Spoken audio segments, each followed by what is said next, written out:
dengan segenap hati dan jiwaku. Ku datang padamu dalam kerinduan,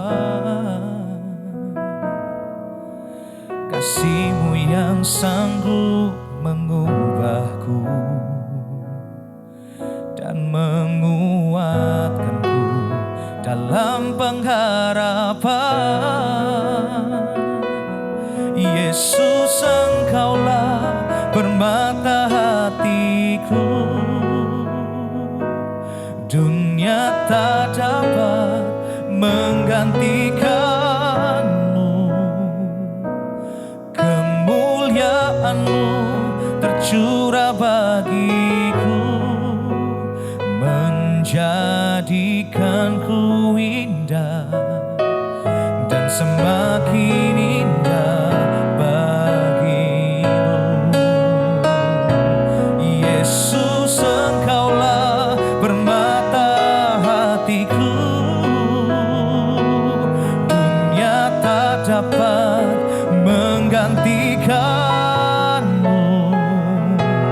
Kemuliaan-Mu tercurah bagiku, menjadikanku indah dan semakin indah bagimu.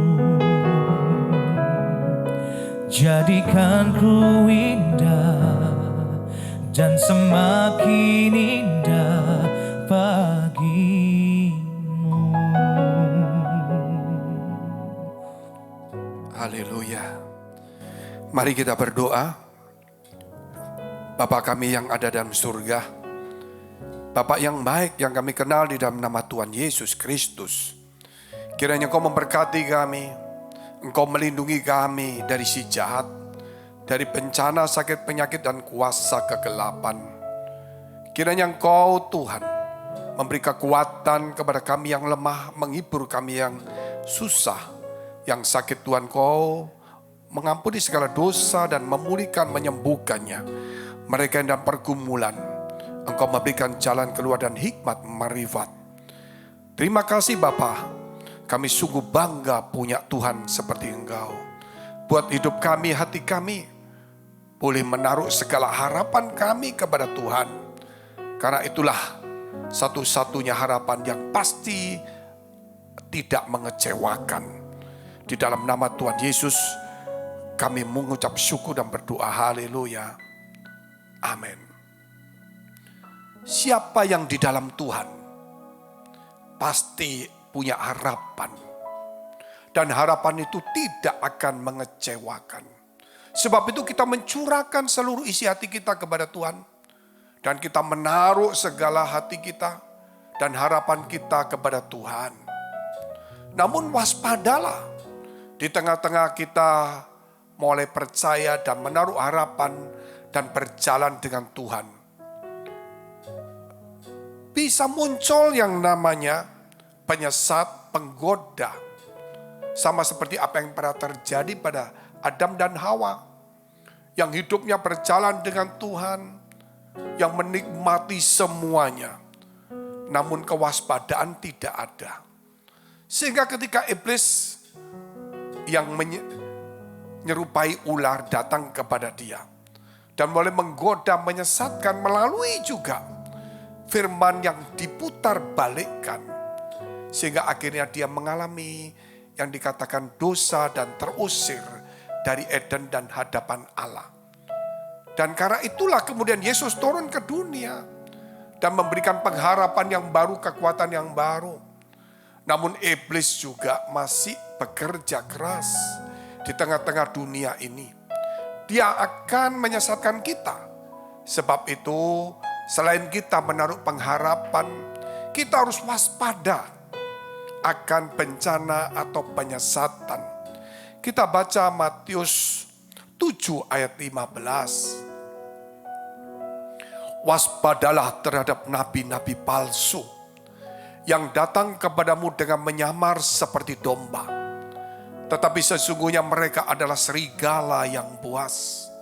Firman Allah mengatakan, saudara, supaya kita waspada, terutama terhadap penyesat-penyesat mereka yang mengatakan seorang yang nabi, atau juga mungkin guru rohani, atau mungkin juga tokoh rohani yang mungkin punya kefasihan kata-kata yang indah, yang bagus, yang menawan, mungkin disertai mujizat-mujizat, namun sebenarnya mereka bukanlah orang-orang yang diutus Tuhan.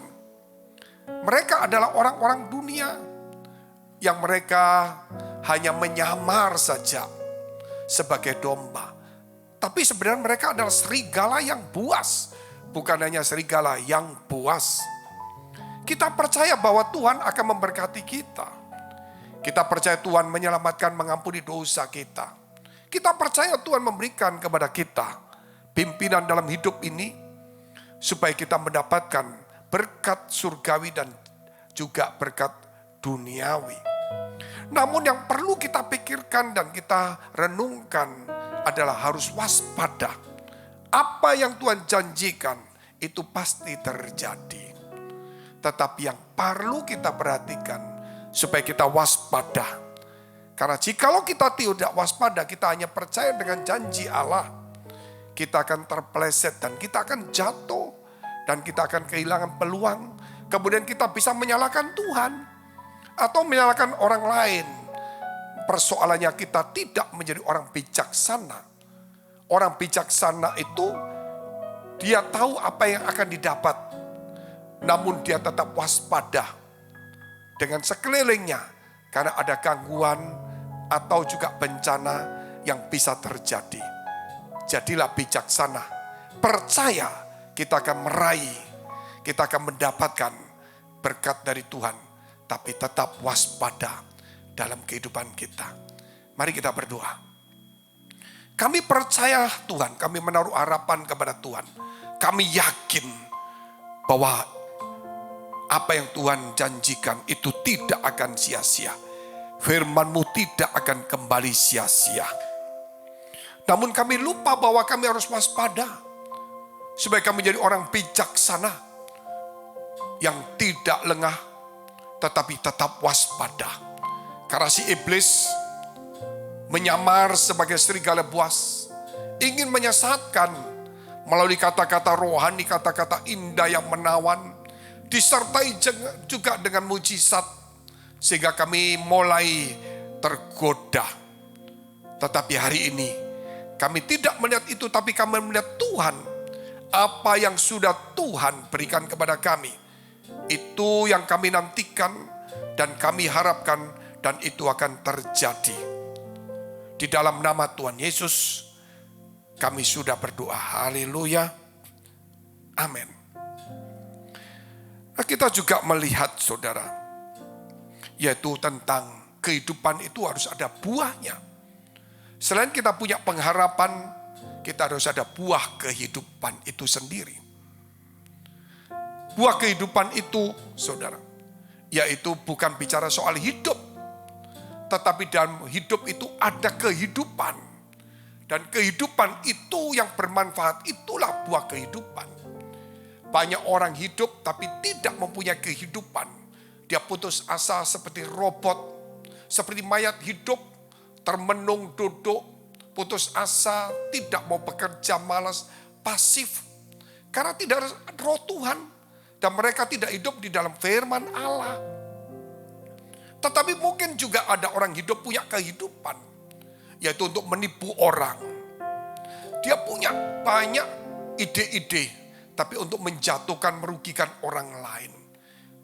Berarti hidupnya ada kehidupan, namun kehidupan yang tidak baik, buah yang tidak baik. Sebab itu, sebagai orang percaya yang Tuhan katakan, supaya kita menjadi terang dunia dan garam dunia, kita harus hidup, kita harus punya aspek, ya, nilai-nilai, dan bisa menginspirasi banyak orang melalui kehidupan kita dengan buah yang baik itu. Kita baca dulu firman Tuhan Matius 7 ayat yang ke-16. Dari buahnya lah kamu akan mengenal mereka. Dapatkah orang memetik buah anggur dari semak duri atau buah ara dari rumput duri? Kita harus melihat sekarang, yaitu buah itu, buah kehidupan itu sendiri. Mungkin kita tertarik dengan orang, seseorang, tokoh rohani, mungkin teman kita, sahabat kita, atau rekan kita. Kita lihat begitu luar biasa, hidupnya ada kehidupan.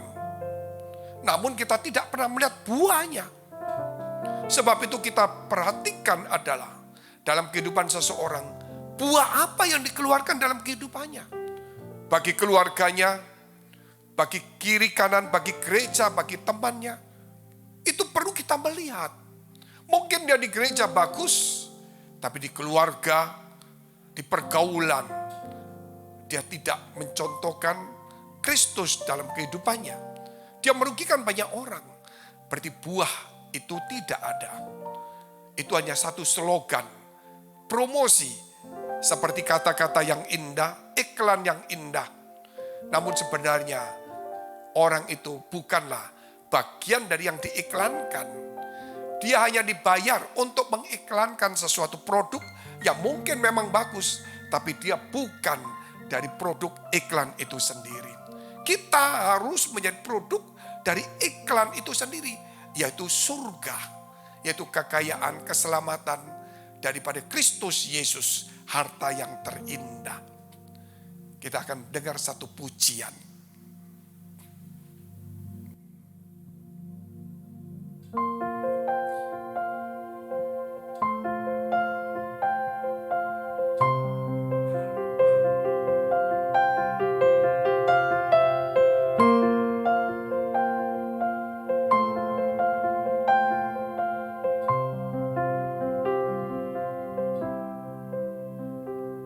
Dalamnya kasih sayangmu, kau tuliskan dalam hatiku.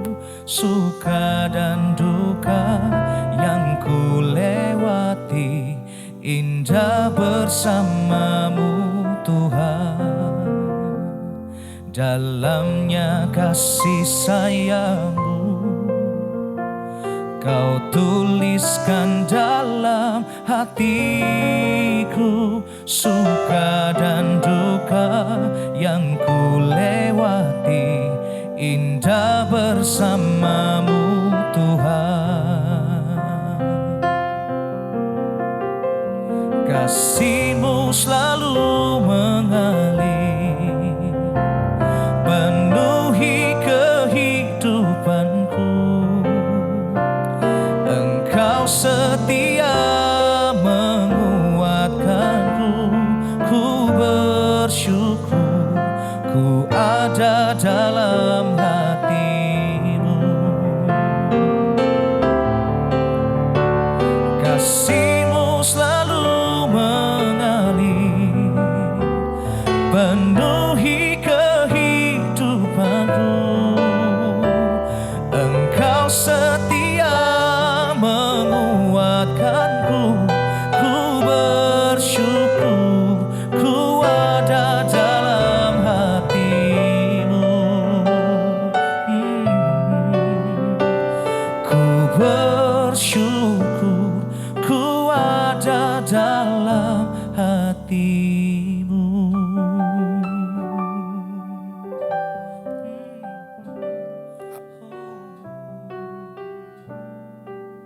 Haleluya, haleluya. Saudara, kasih, damai sejahtera, sukacita, dan sebagainya, itu adalah buah daripada Roh Kudus sendiri yang ada dalam kehidupan seseorang. Kalau karunia itu pemberian, tapi kalau buah itu satu proses. Sebuah pohon akan mengeluarkan buah melalui satu proses. Demikian juga dalam kehidupan, untuk menghasilkan buah itu ada satu proses. Kerap kali orang berkata, aku ada Roh Kudus. Dia memberikan tanda-tanda kalau dia punya Roh Kudus. Dia dipenuhi Roh Kudus. Tanda-tandanya begitu hebat sekali. Sehingga orang melihat tandanya bagus. Tetapi saudara, dalam kehidupan sehari-harinya tidak ada buah daripada Roh Kudus itu sendiri. Hanya tanda saja. Sama seperti kalau kita melihat ada tanda-tanda hujan ini, guntur. Tetapi hujan tidak turun. Padahal hujan itu ditunggu oleh petani-petani karena masa kering yang sulit. Demikian kebanyakan juga saudara kita ini berkata bahwa saya dipenuhi Roh Kudus, ada tanda yang begitu dahsyat yang kita keluarkan dalam kehidupan kita, yang heboh. Tetapi orang ingin menantikan hujannya buah dari Roh Kudus itu dalam kehidupan sekitarnya. Sehingga hari ini saudara, yang perlu kita renungkan dalam kehidupan kita, haruslah kita berbuah dalam kehidupan kita. Buah itu harus ada dalam hidup kita. Jangan berpikir pohonnya, jangan berpikir Roh Kudusnya yang kita tonjolkan, perkataan-perkataan, dan kita mengatakan kita dipenuhi Roh Kudus dengan tanda-tanda. Bagi saya hari ini dan bagi kita semuanya, tunjukkanlah buah dalam kehidupan. Jika ada buah, pasti ada pohonnya. Banyak orang saudara berkata pohon, tapi tidak ada buahnya. Apa yang terjadi dalam kehidupannya? Berarti saudara, pohon itu tidak menghasilkan buah. Kita baca dulu firman Tuhan, Matius 7 ayat 17. Demikianlah setiap pohon yang baik menghasilkan buah yang baik, sedang pohon yang tidak baik menghasilkan buah yang tidak baik. Inilah firman yang Tuhan inginkan, yang diajarkan kepada kita. Dalam kehidupan kita di rumah tangga, dalam pelayanan, dalam pergaulan. Bukan tanda, bukan jabatan, bukan teori. Tapi buah itu harus dikeluarkan. Sehingga kalau kita berkata ada buah yang baik, berarti pasti ada pohon yang baik. Jikalau buah itu tidak baik, berarti pohon itu tidak baik. Dan kita tahu bahwa Roh Kudus itu pasti menghasilkan buah yang baik. Jikalau seseorang berkata, aku dipenuhi Roh Kudus dengan tanda-tanda yang hebat, namun buahnya tidak baik, kita perlu renungkan kembali. Kita perlu mengevaluasi diri. Kita perlu untuk menundukkan diri dan bertanya kepada Tuhan dan menyelidiki diri kita sendiri supaya kita jangan tersesat. Mari kita berdoa. Terima kasih Tuhan memberkati kami semuanya supaya kami boleh mengeluarkan buah-buah yang baik tanpa berkata tentang pohon, tentang Roh Kudus, tentang tanda-tanda seperti saat ini yang terlalu banyak dihebohkan oleh orang-orang yang menganggap dirinya orang yang penuh Roh Kudus dan yang rohaniawan. Padahal buahnya mungkin belum nampak. Sehingga hari ini Tuhan melalui firman ini kami disadarkan supaya kami introspeksi melihat diri kami sendiri. Apakah ada buah yang baik dalam kehidupan kami sehari-hari? Di gereja, di keluarga, dalam pergaulan. Jikalau ada, pasti orang akan melihat, pasti ada pohon yang baik. Karena tidak mungkin pohon yang baik menghasilkan buah yang tidak baik. Dan mungkin sebaliknya, pohon yang baik akan menghasilkan buah yang baik. Terima kasih Tuhan atas ajaran-Mu ini. Di dalam nama Tuhan Yesus, kami sudah mengucap syukur dan berdoa. Haleluya. Amin. Kita tahu saudara, tentang buah-buah roh. Yaitu yang dikerjakan oleh Roh Kudus dalam kehidupan kita. Bukan bicara tentang mujizat. Mujizat itu terjadi untuk dilihat orang kagum. Tetapi tidak pernah mengubah pribadi seseorang. Tidak pernah mengubah karakter seseorang. Tidak pernah mengubah sifat seseorang. Pepatah Cina berkata, gunung itu bisa berubah. Tetapi sifat manusia tidak berubah, bisa berubah. Gunung itu bisa dikerjakan untuk mulai saudara diratakan. Tetapi sifat itu tidak bisa. Itu pepatah dunia. Tetapi dalam firman Tuhan, siapa yang di dalam Tuhan menjadi ciptaan baru. Yang lama berlalu, yang baru tiba. Sehingga selayaknya lah kita hari ini, saudara, bukan hanya bicara tentang apa yang dilihat orang. Tapi kita mau bicara supaya apa yang Tuhan mau lihat dalam kehidupan kita. Dan apa yang orang lain ingin nikmati dalam kehidupan kita, yaitu buah dalam kehidupan. Kita baca dulu Galatia 5 ayat 22 dan 23. Tetapi buah roh ialah kasih, sukacita, damai sejahtera, kesabaran, kemurahan, kebaikan, kesetiaan, kelemah lembutan, penguasaan diri. Tidak ada hukum yang menentang hal itu. Semua hukum di dunia ini berbeda-beda. Yang satu dengan yang lain, budaya satu dengan yang lain, geografi satu, sosial, ekonomi, semua berbeda. Namun buah roh yang dihasilkan dalam kehidupan kita itu tidak ada satu hukum yang menentangnya. Bahkan semua hukum yang berbeda akan menerima dengan baik. Yaitu kita melihat ada 9. Kasih, damai sejahtera, sukacita. Kita lihat juga tentang kesabaran, kebaikan, kemurahan, kelemah lembutan, kesetiaan, dan penguasaan diri. Itu perlu ada dalam kehidupan kita. Sehingga di dalam orang percaya yang dikatakan bahwa Yesus penuh kasih dan kita dalam kasih, adakah kasih itu? Ternyata enggak ada. Kita malah benci, sakit hati, kita mulai dendam, kita tidak hidup dalam damai. Kita dalam pertengkaran, tidak ada sukacita, kita selalu murung, seakan-akan enggak punya pengharapan. Hidup enggak sabar menanti janji Tuhan. Tidak punya murah hati ketika dia melihat ada orang yang malang. Bahkan juga dikatakan dia tidak setia di dalam mengiring Tuhan, mudah tergoda. Dalam kehidupannya selalu kasar, menyakiti hati orang, tidak ada kelemah lembutan. Dan demikian juga hidupnya itu serampangan, tidak ada penguasaan diri. Kita harus berubah saat ini. Itu yang ingin dilihat orang, saudara, juga dilihat Tuhan. Jangan cuman ingin dipuji manusia, tapi tidak dipuji Tuhan. Atau juga, saudara, kita hidup untuk menikmati orang, bukan untuk dinikmati orang. Itulah satu kesalahan. Kita dengarkan satu pujian.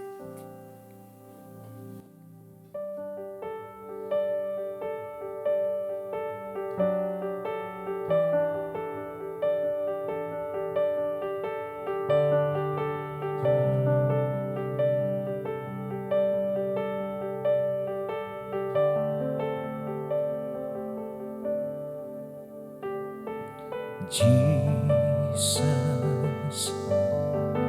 beautiful Savior,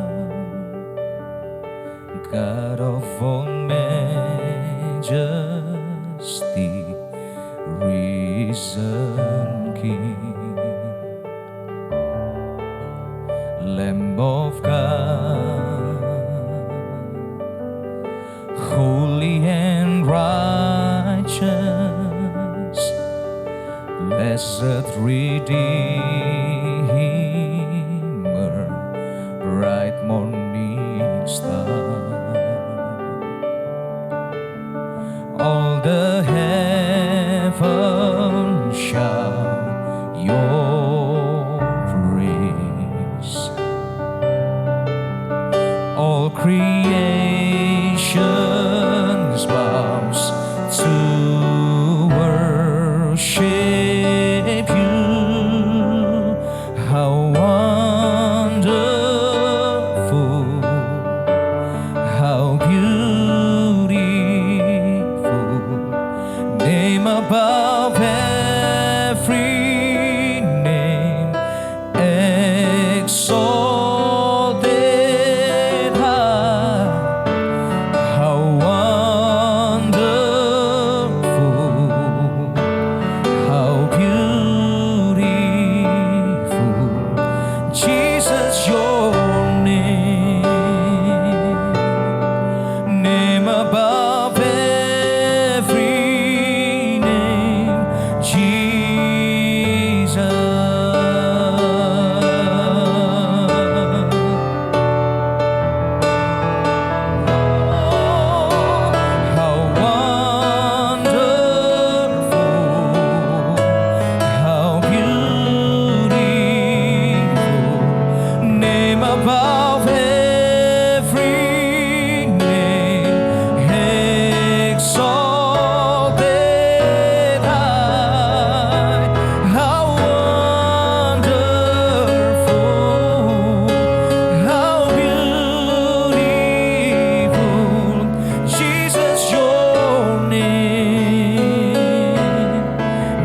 above every name, Jesus. Name above every name, Jesus.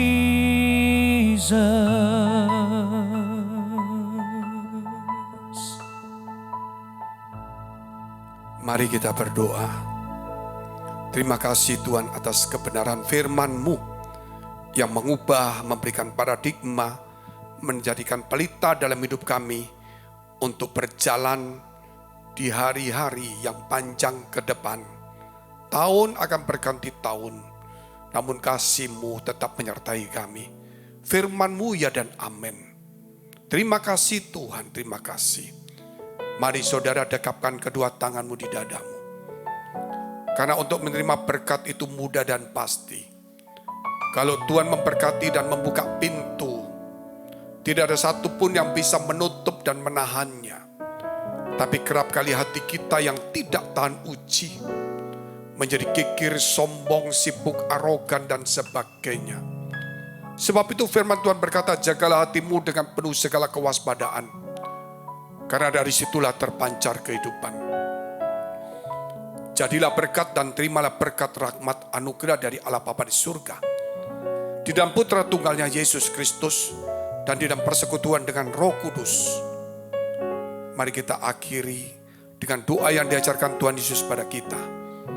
Bapa kami yang ada di surga, dikuduskanlah namamu, datanglah kerajaan-Mu, jadilah kehendak-Mu di bumi seperti di surga. Berikanlah kami pada hari ini makanan kami yang secukupnya, dan ampunilah kami akan kesalahan kami, seperti kami juga mengampuni orang yang bersalah pada kami. Dan janganlah membawa kami ke dalam pencobaan, tetapi lepaskanlah kami daripada yang jahat. Karena Engkau yang punya kerajaan dan kuasa dan kemuliaan sampai selama-lamanya. Amin. Shalom. Sampai jumpa.